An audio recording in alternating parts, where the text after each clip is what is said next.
Hello everyone! Pag-aaralan natin ngayon si Kotobi Author. Sino nga ba si Kotobi Author? Si Kotobi Author ay ginagamit sa paggawa ng iyong interactive ebook. Yung maganda sa kanya, pwede siyang gamitin offline at pwede rin siyang gamitin ng ating mga learners offline. So, Kotobi from the scratch.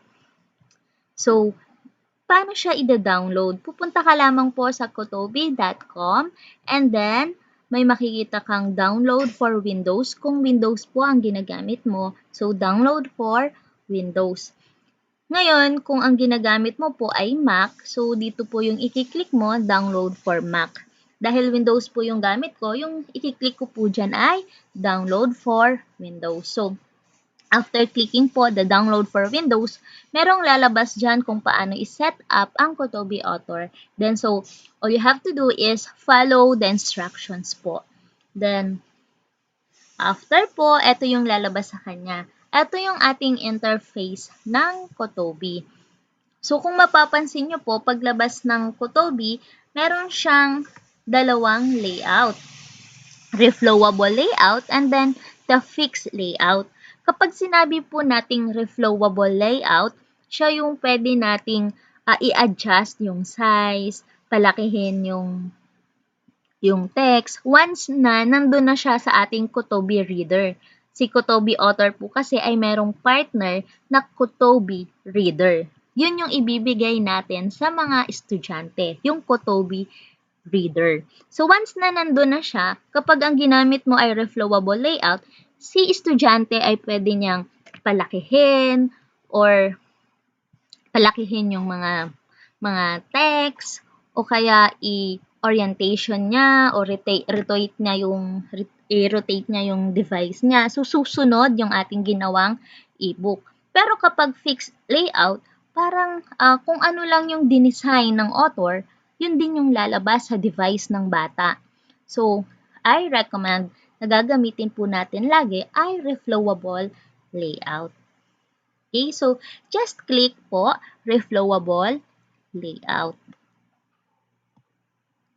Now, as you can see, para lang po siyang gaya ng ating Microsoft Word.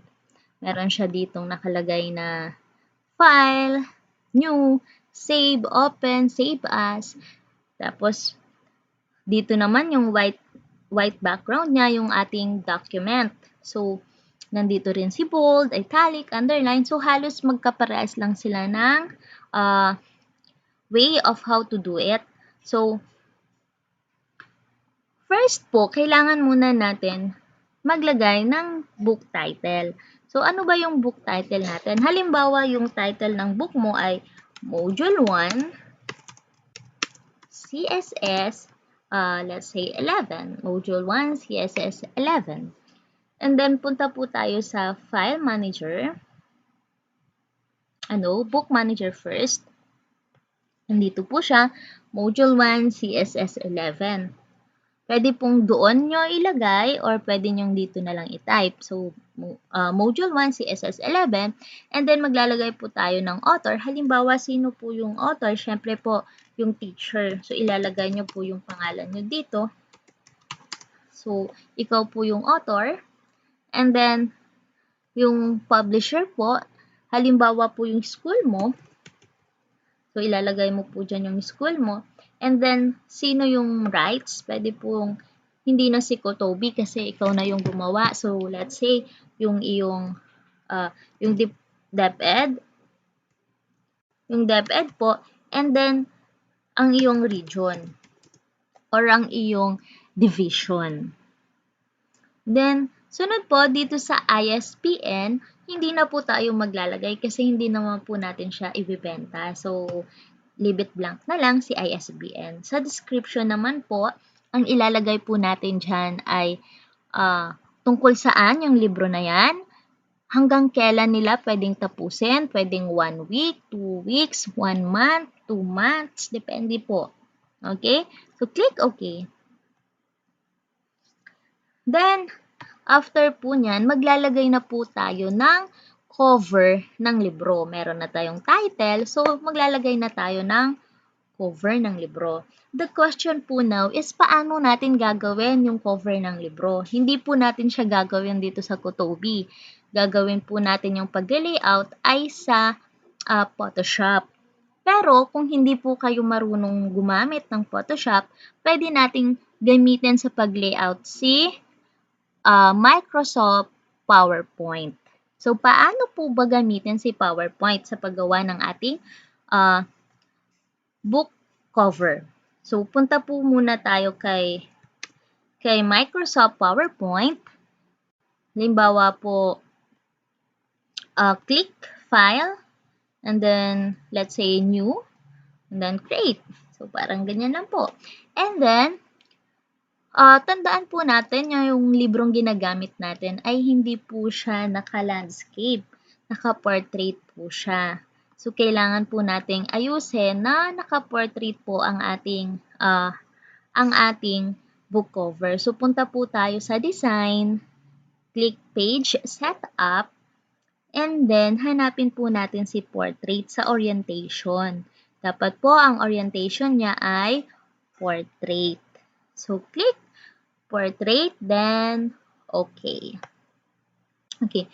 Pag ganyan na po yung itsura niya, maglalagay na po tayo ng design. So, halimbawa, yung gusto ko pong design ay eto na lang. Or white, pwede naman po white lang, o ganyan, may kulay yung gusto nyo. So, ako po, eto yung mas gusto ko. Kunyari lang po, eto yung gusto ko. Okay. So, delete natin yung mga text box na yan. First, maglalagay po ako ng anong year level po ang libro na to. So, sabihin natin 11. 11 yung nilagay ko po doon. So, 11 po ang ilalagay natin dito. So, kung papalitan po natin ng font style, maghahanap po tayo dito sa font style. Kayo po yung mag-decide kung ano po ang gusto nyong design. Arial black. And then, gusto ko po siyang palitan yung box na to ng kulay. So, let's say red. Red. Mukhang hindi na siya babagay. Okay. Palitan natin siya ng something blue. Okay. Sige. Okay. Sige. Okay. Blue. Halimbawa, okay na si blue. So, maglalagay po ako dito ng pwedeng logo ng school ko o logo ng DepEd. Let's say, gusto ko pong ilagay si logo ng school. Hahanapin ko po siya.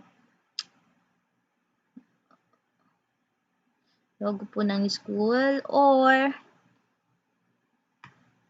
logo ng DepEd. Okay. Logo na lang ni DepEd. So, liliitan po natin siya. Kung may makikita po kayong mga dot, mga circle, ibig sabihin po, pwede nyo po siyang i-adjust ng size. Okay? So, lagay po natin siya doon. Liliitan pa natin ng konti. Okay? Pwede po kayong maglagay dito ng logo ng school nyo. Mas maganda po kung merong logo ng school nyo. So, okay. Then, after po nyan, kung feeling nyo okay na yan, so maglalagay po tayo dito ng text box para po doon sa ating Module 1 in CSS. Okay, Module 1 in CSS. CSS. Yan. Ilakihan po natin ang konti. Depende po kung anong gusto nyong font style. So, dito lang din ako. Sige, okay na yan. Lagay natin konti sa center.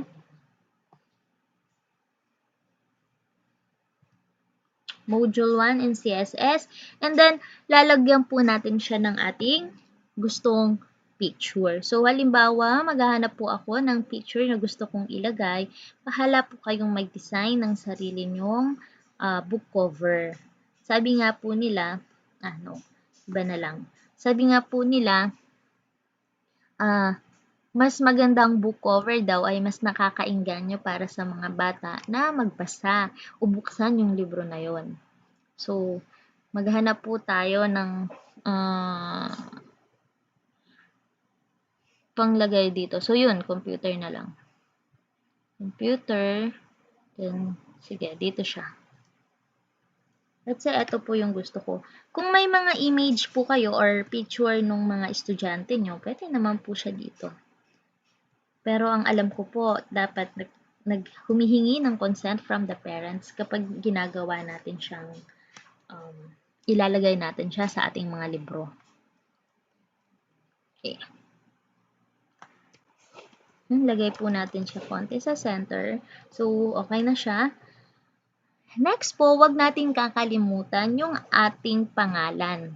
Syempre po, sino po yung author ng libro na yan? Dapat po, proud tayo sa ating ginawa. So, lagay po natin dyan, author.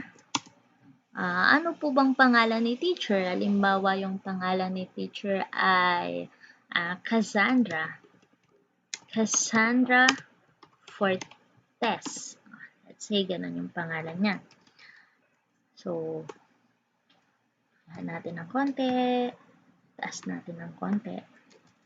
So, be proud po na kayo yung author.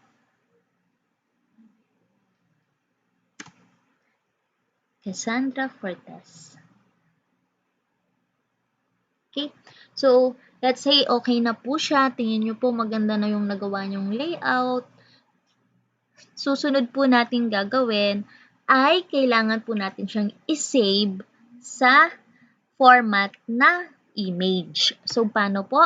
Click File, Save As, and then dito po sa Save As Type, hahanapin po natin si JPEG.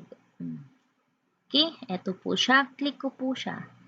Click and then i-save lang po natin siya doon sa ating desktop. So, okay na yan sa desktop. Then, save. Every slide ba? No, current slide lang. So, current slide. So, punta na tayo ngayon sa ating Kotobi. Meron na tayong nagawang cover gamit ang ating PowerPoint. So, punta na tayo sa ating Kotobi. Ito pong parang pen na sign sa may gilid niya. Click po natin yan. Edit cover image. Then, hanapin natin yung ating ginawang Kotobi cover.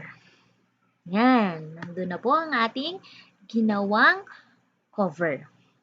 Now, kung gusto nyo pong palitan siya o may naisip kayong mas magandang layout, pwede naman po siyang i-click nyo po ulit and then mag-upload po kayo ng another cover. Halimbawa, hindi, mas gusto ko kulay pink siya. So, pwede nyo pong palitan yon.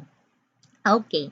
Now, dito na po tayo sa paglagay ng chapter. Paano po yung paglagay ng chapter?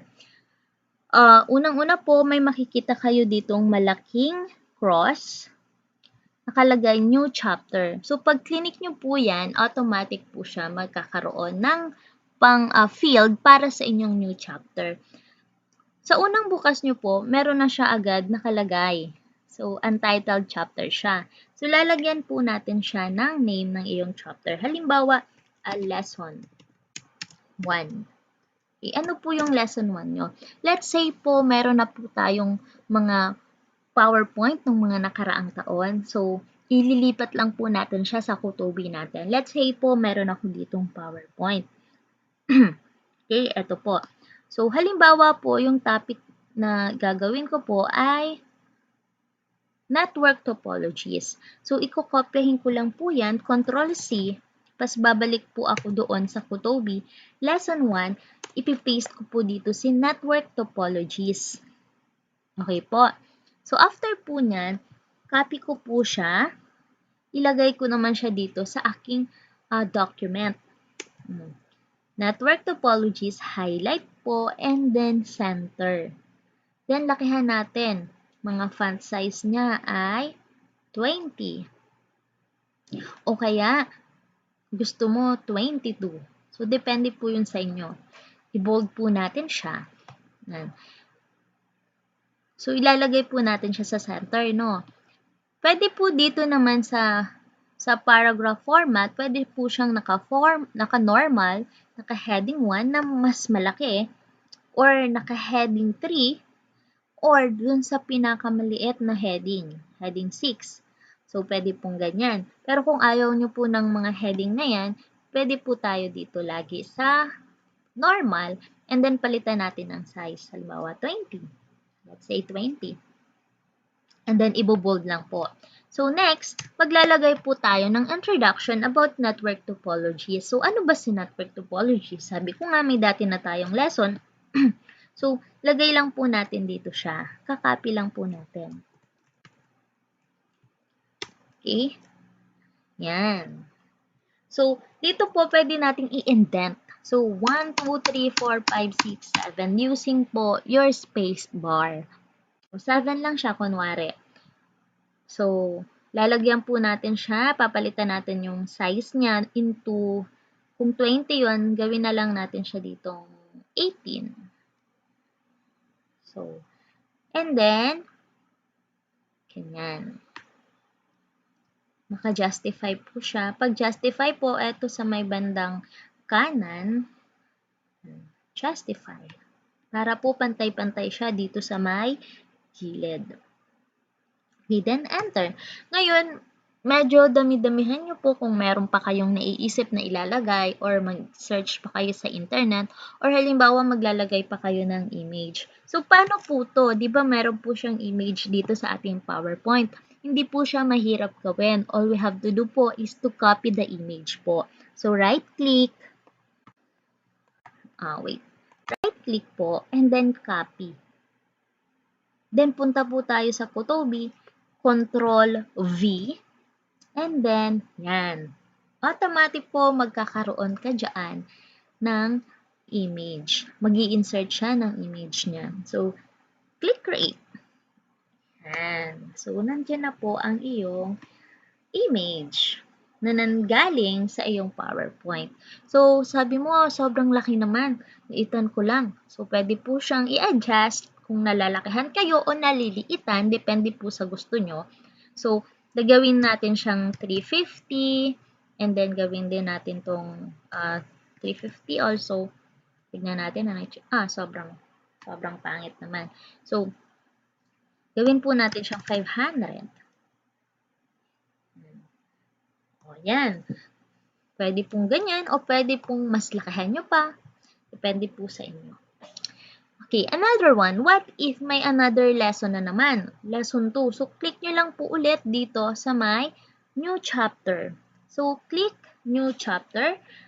Choose reflowable. Hindi nyo po pipiliin si fixed layout, no? Choose reflowable. So, pwede nyo pong don't ask again, pero pwede namang hindi. Baka kasi biglang kailanganin mo rin naman mag-fix. O, depende po yan sa'yo. So, ako, reflowable layout lang. So, click reflowable layout. And then, lesson 2. So, kung ano naman yung lesson 2 po. Pero,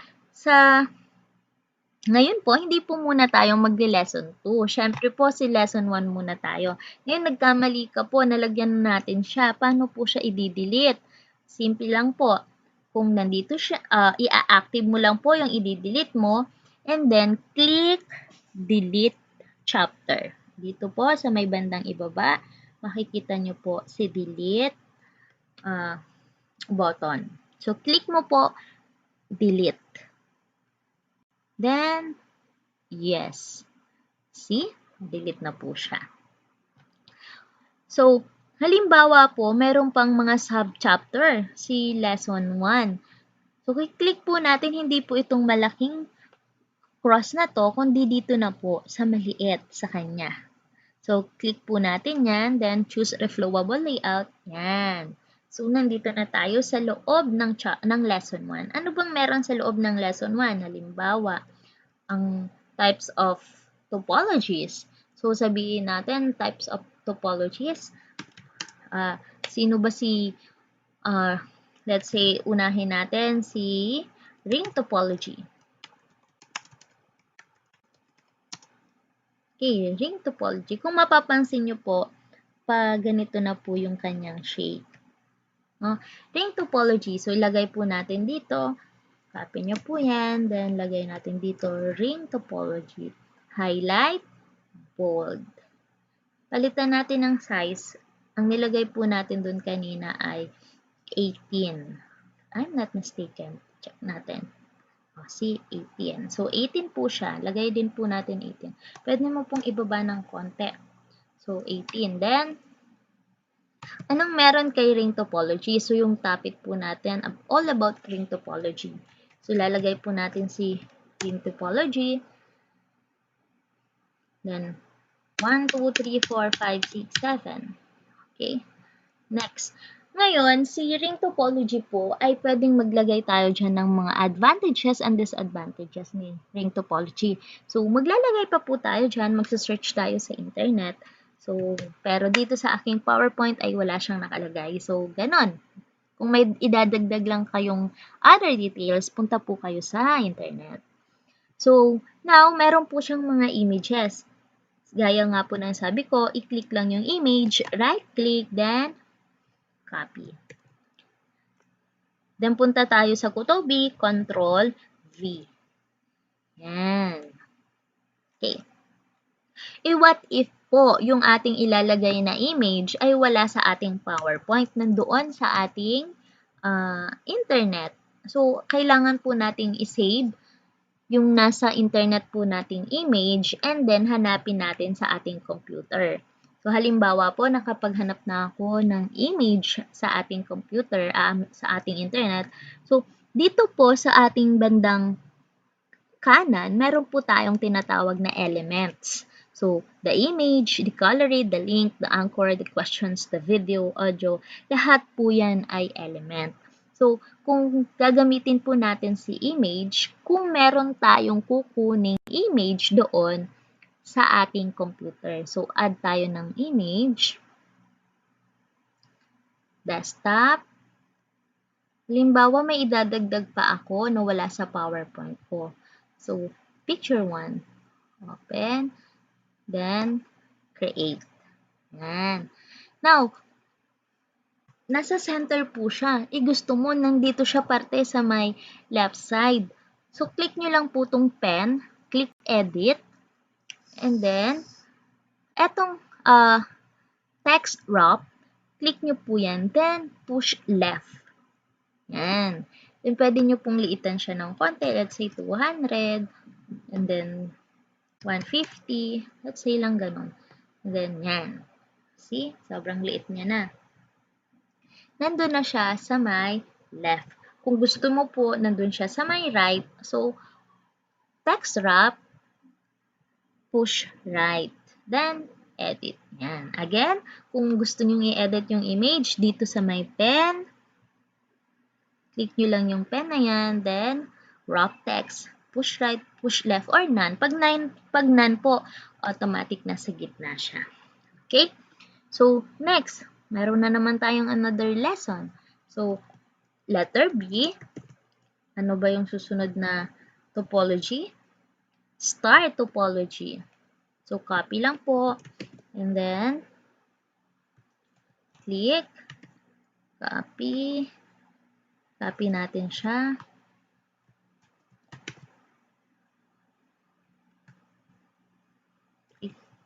Sorry, nahuli si star topology.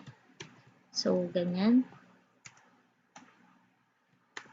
Star topology. Bold natin. Lagyan natin ng size 18. Ito din. Highlight. Then size 18. Indent po natin siya. 1, 2, 3, 4, 5, 6, 7 using our backspace. Then, justify. Yan. Kukuha ulit tayo ng image dito kay star topology. Ilagay po natin siya ulit dito in the center. So, yan. Okay? Now, anong itsura ng ating ginagawa kapag yung bata na ang nagbabasa? So, punta po tayo ngayon sa Customize. Sa Customize tab po, makikita natin ano bang itsura ng ating e-book kapag nasa laptop, kapag nasa mobile phone. So, ganyan po. Customize. And then, dito po sa may platform, ano bang gagamitin ng bata? Let's say, ang gagamitin po niya ay Samsung Galaxy S5. So, click po natin Samsung Galaxy S5. So, yan. Yan po yung magiging itsura ng ating ginawang e-book. Kusa po siyang nag-a-adjust ng size, pinagsasakto niya sa kung anong ginagamit na device ng ating reader. Kasi nga po, ang ginamit natin ay reflowable. So, click po natin ito na parang mga burger sign. Click po yan. Napansin niyo po ba meron na siyang table of contents? Kasi po dun sa ating ginawa kanina, clinic po natin yung automatic table of contents. Okay. So, dito po yun sa book manager. Table of contents po. Auto-generate table of contents, sorry. Then, okay. So, yan. Tignan nga natin ulit. Yan, sorry. Hindi siya nag-automatic kanina. Okay. So, table of contents. Click mo yan. Nandun na si ring topology, star topology. Pag-click ko ng ring topology, yan. So, magbabasa na lang si bata. Ngayon, gusto niya i-rotate yung kayang device. So, pwede po natin tignan. Anong itsura ng ating book pag naka-rotate? Yan. So, sobrang ganda niya, no? Okay. So, next. Balik po tayo doon sa ating ginagawa. Again po, doon sa book manager, click nyo po ulit, and then table of contents, click auto-generate table of contents. Sorry po, nakalimutan natin kanina. Okay. Another, halimbawa po gagamit ako ng gallery. Ano nga bang pinagkaiba ng gallery sa image? So, let's try this here. Okay, gallery. So, i-click ko na po si gallery. Then, may lalabas po sa kanya na eto po, insert or edit the gallery. So, we will insert po an image dito. So, gagamitin po natin siya kung medyo marami-rami po tayong images na gusto natin nakakompile lang sa isang lugar. So, let's say, i-click na po natin dito para magdagdag ng ating image. Click po dito kahit saan po dyan. Wag lang dito sa add from media kasi once na-click po natin yan, meron pong current folder dapat tayo. So, click po. Kahit etong click na lang. Click. Then, piliin natin yung mga images. Sabay-sabay na nating ilagay. Paano po yun? Click po natin si first image. And then, sa aking keyboard po, i-click ko si control. Huwag ko po siyang bibitawan. And then, iselect ko na si line. Hindi ko pa rin binibitawan yung aking control key sa aking keyboard. Then, iselect ko na po yung pangatlong image ko. Yan, sabay-sabay ko po siyang naselect. Pwede mo na pong bitawan yung control and then click open. Yan. So, kung may mapapansin po tayo dito, nakalagay dito caption. Pwede nyo pong lagyan, pwede naman hindi. Pero kung gusto nyong lagyan, let's say po, si Bas. Sino ba si Bas? Connected to a single cable. Let's say ganyan. Tapos, eto, si line, kung ano naman po yung pwede nyong ilagay na caption. Then, ganyan. Let's say, wala po akong nilagay kay star. So, create. Okay. So, puntahan po natin ano na pong itsura ng ating ginawang gallery. So, let's check. Gallery. Yan. Yung ating pong nilagay na caption ay nandito po sa makikita ng ating estudyante. Connected to a single cable. Okay. Then, yan. Pag wala po kayong nilagay, so wala din po siyang nakalabas dyan. Now, kung mapapansin po natin, hindi po naka-fit ang ating image. Diba po? Hindi po siya fit sa ating device. Kahit i-rotate ko siya, ayan, hindi pa rin po, lumalagpas po siya. Oh. So, ibig sabihin po, may problema tayo sa ating setting. So, babalik po tayo sa edit, And then, eto pong pen sign, click nyo po yan. Then, sa settings po ng ating gallery, kailangan po si scale from cover, papalitan po natin ng contain. Again po, dapat naka-contain po siya. Bakit? Para sumakto siya doon sa ating devices. So, preview po natin. Pwede po pala natin gamitin tong preview mode. Yan. So, see? Sakto na po siya.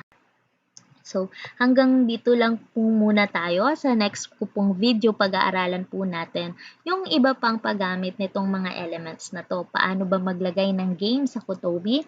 Paano maglagay ng tanong o questions or assessment sa ating Kutobi? And marami pa po. Thank you very much. Thank you for watching. We are now in our Kutobi Author tutorial part 3. So, let's start. Tapos na tayo dito sa image, sa gallery. So, dito na tayo sa link. Paano nga ba maglagay ng link sa ating Kutobi? Unang-una, kailangan mo munang i-highlight kung ano ba yung lalagyan natin ng link. Let's say, itong computer networking. So, i-highlight ko muna siya. And then, click link. So, may lalabas dito ng mga choices. Ano ba yung gusto mong i-link? Website ba? Book location? Pop-up message? Audio? Action? Or meron kang attachment? So, let's say gusto ko pop-up message. Ang pop-up message ay merong dalawang type. Yung text at yung image. Ibig sabihin, text ang iyong ilalagay na link or kaya naman ay image. So, let's say text. So, sa text naman, ilalagay ko yung definition ng computer networking. Ano ba yung computer networking? It is a set of computers,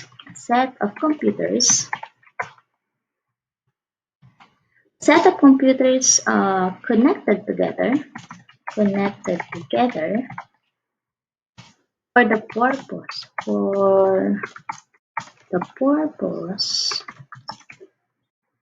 of sharing resources.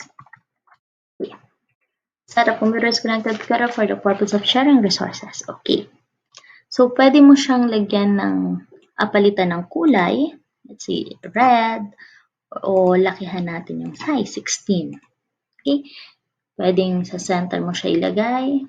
O justify mo na lang. Okay. So, kapag tapos ka na, click create. Na. Mapapansin nyo, nagpalit ng kulay si computer networking. Kanina, black, ngayon blue. Ibig sabihin, merong nakalink sa kanya. Okay? So, tignan nga natin kung ano ang itsura ng ating nilink. So, dito na lang po, i-click natin tong preview mode. Then, napansin nyo yung ating arrow ay naging hugis kamay. So, ibig sabihin, pwede natin siyang i-click. Yan. A set of computers connected together for the purpose of sharing resources. Yung maganda dito, kung hindi alam ng bata, ano ba itong computer networking? Kung lalo na kung hindi nyo pa napag-aralan, pwede mong lagyan siya ng simpleng explanation. Pwedeng lagay mo dito, Tagalog. Ano bang ibig sabihin ng computer networking? Okay, so exit. How about kung gusto ko naman ay ang ililink ko image. So, dito tayo. Highlight natin to. Again, lagi po muna natin i-highlight bago tayo mag-click ng link. And then, si image. So, click image, add image. Hanapin natin yung image na ililink natin. Okay, this one. Open, then create. Yan. So, naging blue na ulit siya. Ibig sabihin may link. I-preview mode natin. Networking. Right. Okay. Yan. So, makikita pa rin ng bata, ano bang itsura nitong older ATA and P258A na yan? See? So, next, paano kung yung gusto kong i-link ay website? See? Pagdating sa website, ilalagay mo dito yung URL. So, ilalagay natin yung URL ng ating ililink. So, maghahanap tayo. Okay, eto. So, pinopya ko yung link, copy, balik ako sa Kutobi, then paste. Pwede kang maglagay dito same window or new window. Kaso pag clinic ng bata, ibig sabihin, pupunta siya sa ibang window. So, lagay na lang natin same window. Create. Okay. So, kailangan mong pumunta ng customize para makita natin yung ating link na URL, na website. So, pupunta tayo dito.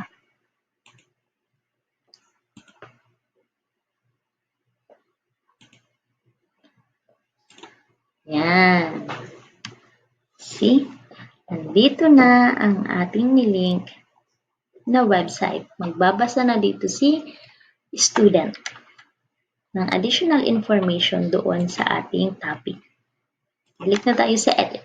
Okay. Yan lamang doon sa ating paglalagay ng link. Kung gusto nyo maglagay ng publication, audio, action, or attachment, pwede rin naman. So, next. Paano maglagay ng video? So, create tayo ng video. Click natin tong video na to. Then, makikita natin, pwede tayong mag-insert ng URL or pwede tayong mag-add na lang ng video na nandoon sa ating computer. So, let's try this one. Maglalagay tayo ng URL sa ating Kutobi. Create. Yan. Pwede tayong maglagay ng instruction bago yung video. Let's say, please click the video. Okay. Now, kung mapapansin nyo, black lang yung kanyang kulay. So, boring siya. Gusto natin magkaroon pa rin ng appeal sa bata na parang gusto ko itong mapanood. Ano ba to? So, lagay natin siya ng design. Kung maglalagay tayo ng design, click natin tong edit. Then, punta tayo dun sa design.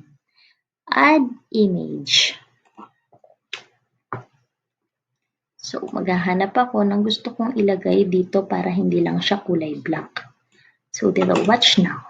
Open, and then click edit. Yan. Okay. So, preview mode natin. Magpi-play na yung ating video. So, hindi siya nagpi-play. Mahina yung aking internet. Exit natin. Ito ay online. So, paano maglagay ng offline na video? So, easy lang. Click ulit natin yung video. Then, dito sa add video file, ito yung pipiliin natin instead na maglalagay tayo ng URL. So, add video file. Siguraduhin lang po na na-download na natin yung video. So, hanapin mo siya kung saan mo siya nakasave. Dito siya nakasave. Open. Lagyan na po natin siya ng design. Add image. Then, halimbawa, this one, top. Okay, create.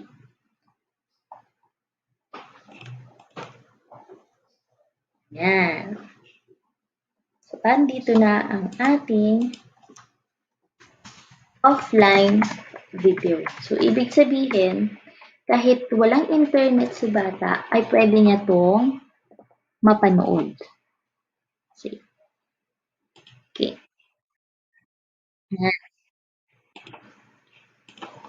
See? Okay, so next. paglalagay ng question. So, add ulit tayo ng chapter for our quiz. So, kunyari maglalagay na tayo ng quiz. So, pipindutin lang natin itong questions para sa ating quiz. Click questions. And then, meron tayong makikita unang title. Sa title, yan yung ating instruction.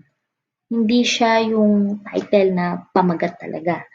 Isa siyang instructions. So, halimbawa, maglalagay ka dito ng instructions. And then, dito, makikita mo yung anong type of questions ba ang gagawin mo. So, true or false ba? MCQ single choice, MCQ multiple answer, short answer, drag and drop. Depende yun sa'yo. So, let's say, ito na yung instructions ko. And then, pipiliin ko ano ba yung response ko. Score and answer report.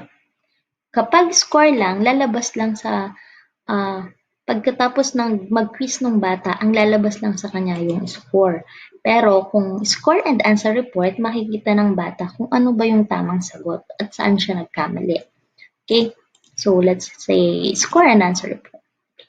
Now, gagawa tayo ng multiple choice. MCQ multiple answer. So, i-click lang po natin to. Halimbawa, yung item mo ay tatlong beses mo rin siyang i-click. Say, 1, 2, 3. So, mapapansin nyo, questions ay 3 dito. Okay. Then, enter na natin dito yung unang tanong. Dito naman, i-enter mo yung mga choices. Say, unang tanong. So, ang unang tanong ay, wag na po pala natin lalagyan ng number kasi automatic siya nagkakaroon ng number. Letter A. Natin dito ng letter A. Letter B. Letter C. So, dito, kung mapapansin nyo, meron siyang 4, then na square. I-click natin kung sino ba yung tamang sagot. Say all of the above yung correct na sagot. So, select the correct answer. Yan. So, number 2 na tayo. Which are, copy lang natin. Then, choices niya. Address. Logical address. Port address. Specific address. So, sino ba yung tamang sagot? Si port address. So, lalagay na naman natin dito. Tick. Okay, number 3. Transmission data rate decided by, then,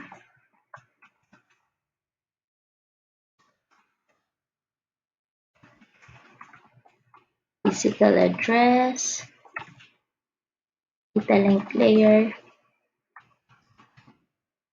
transport layer. Okay, so click ulit natin. Sino ba yung tamang sagot? Now, pwede natin itong bawasan. Halimbawa, gusto mo 3 lang yung choices mo. Pwede mo siyang i-delete dito. Yan. So, physical layer pa rin yung tamang sagot. Okay. Then, halimbawa tapos na, wag po natin kakalimutan si options. Pindutin natin si options. So, click natin yung numbering. Lagayan natin ilan ba yung number of questions? 3. Passing score 2. Ano yung total score niya? 3. And then, click edit. Okay? So, now, subukan nating sagutan. Punta tayo sa customize. Then, sasagutan natin siya dito. Quiz. Yan. Kunyari, ito yung mga sagot ko. Then, submit. 0. You got 0 questions out of 3 correctly. See? Gusto kong umulit. Hindi ko tinatanggap na 0 ako. Dapat kahit 2 lang naman. Then, submit. Yan. Then, okay. See? Magra-run ang ating quiz, ang ating questions, ang ating assessment kahit offline. Then, after that, ano bang susunod? Paglagay ng audio. Paano ba tayo maglalagay ng audio? Halimbawa, gusto ko hindi na magbabasa yung bata. Gusto ko meron na lang siyang pinapakinggan. So, pwede tayong mag-record ng voice natin and then ilalagay na lang natin dito. So, paano yun? Click audio and then maglalagay tayo, maghahanap tayo ng file na nirecord natin, then open, create. So, kapag plinay natin to, automatic, pag clinic mo yan, magbabasa.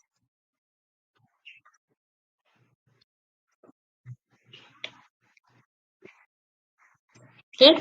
So, maririnig na lang ng bata, hindi na siya magbabasa. Lalo na kung merong medyo hindi pa marunong or hindi pa masyado makapagbasa. So, maganda itong may audio. Okay? Now, gusto ko, etong aking audio, pagbukas pa lang ng bata, automatic siya mag-play. So, kiklik natin tong autoplay. So, edit. So, pag preview natin, automatic magre-read or magpi-play yung ating ni-record. Yan. Okay. So, yun lamang po sa ating part 2 tutorial. Sa ating part 3, ituturo ko kung paano maglagay ng interactive games sa ating Kutobi. So, yun lamang po. Thank you for watching.